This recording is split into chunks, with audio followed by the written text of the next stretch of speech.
What's going on, guys? Welcome to another episode of EV4 Made in Abyss Season 2. This is episode 5, and with me, as always, I have Blue Spade. We're pretty much picking up where the last episode left off. Well, Reg, after leaving Fapata, he decides to go back to the village, but he all of a sudden he gets attacked by these hollow monsters, just roaming around the territory, and the turbine dragon. Yeah, that thing. And of course, he eventually gets saved by this robot. Like, he calls himself an interference unit that collects data on the abyss. But he also works with Fapata as well. Well, and we learn a little bit more about Reg through him too, because he recognizes Reg as another interference unit. And he says that the interference units, there have been other interference units that were sent to different layers of the abyss, I guess, to gather information. Mm-hmm. And it's kind of unheard of for an interference unit to cross over into other layers of the abyss. And Reg, of course, is curious if this interference unit can help him regain some of his memories that he's lost after wandering off from the sixth layer for so long. But of course, this unit doesn't have an answer for him, so he decides to guide Reg back to the village. What was it, Iruburu village? Yeah. So then we shift back to Riko, who of course who still has this conversation, I guess, in this cafe or restaurant, with this hollow, what was it, Wazakan? That's his name? Yeah, well, I think it was at the beginning of the episode too, like Riko also, if we remember, she comes across Nanachi, and Nanachi had found Mitty. We're kind of wondering like how Mitty is here when Mitty should be dead. And we find out the reason for that is because the Sovereign of Dawn, or Bondred, had come to the village before to offer up Mitty to sell her. But I forget the reason. It was either the price was too high or they didn't want Mitty, so Bondred took her back.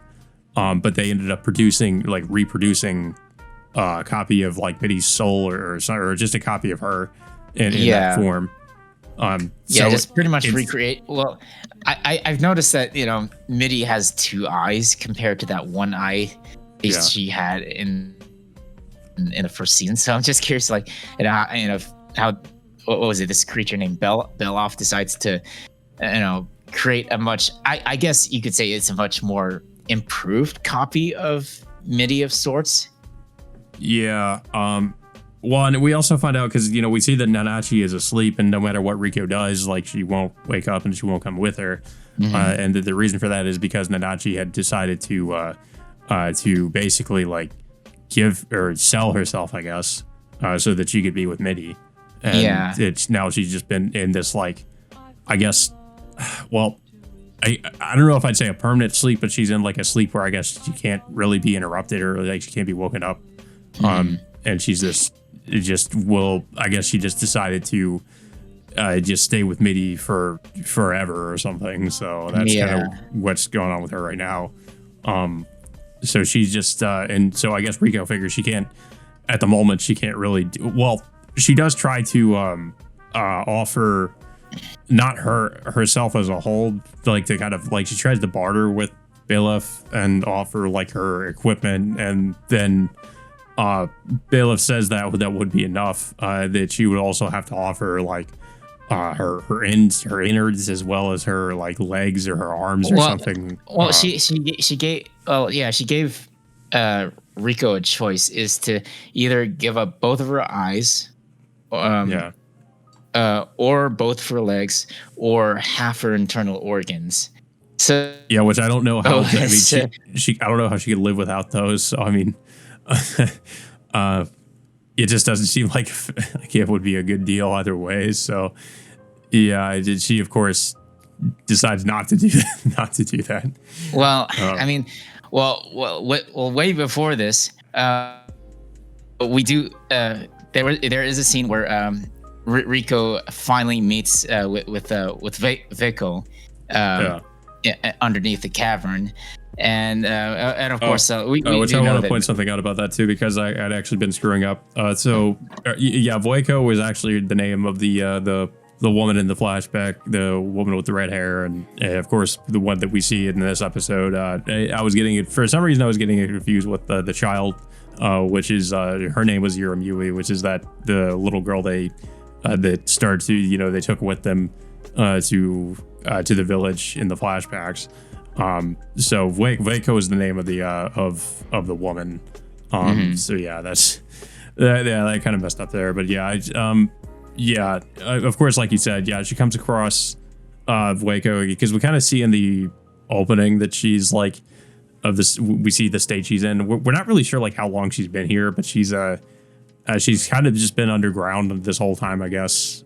Just pretty much, she can't really move from where she's at. She's pretty much just like, I guess more or less, she's been in prison there because she can't really leave.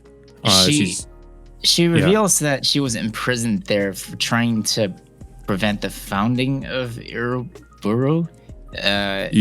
And states that, like, I guess maybe her and her group might have done something that might have caused some kind of calamity of sorts, but we just don't know like the actual details. Maybe unless we see another flashback of sorts. Yeah, they do go over that in the flashback.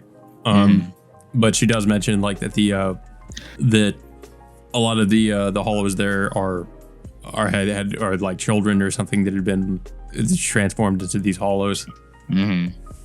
Yeah, and of course eventually like Riko decides to free her from her bonds, and then she finally takes her out. She brings her back into this. Well, I guess I could say the surface. And see, she explores the town, which I guess has changed since the last time she was there. Yeah. Well, I mean, it makes sense because I'm assuming she's been under there for probably like hundreds of years or something. So I mean, she's probably not not familiar with how it looks now. Yeah, and of course they eventually travel down to look for Nanachi, and that's pretty much where we left off, like explaining about how Riko is going to end up saving both Nanachi and Midi for their freedom. Yeah, we should also mention too, like they when Riko's in that restaurant, the restaurant owner, like of course he reveals she can speak her language, but she teaches her a little bit about the language that they speak and how certain words work. Like I guess that these words, like the meaning of certain words that are like combined together. I don't remember exactly, but yeah, there's just like,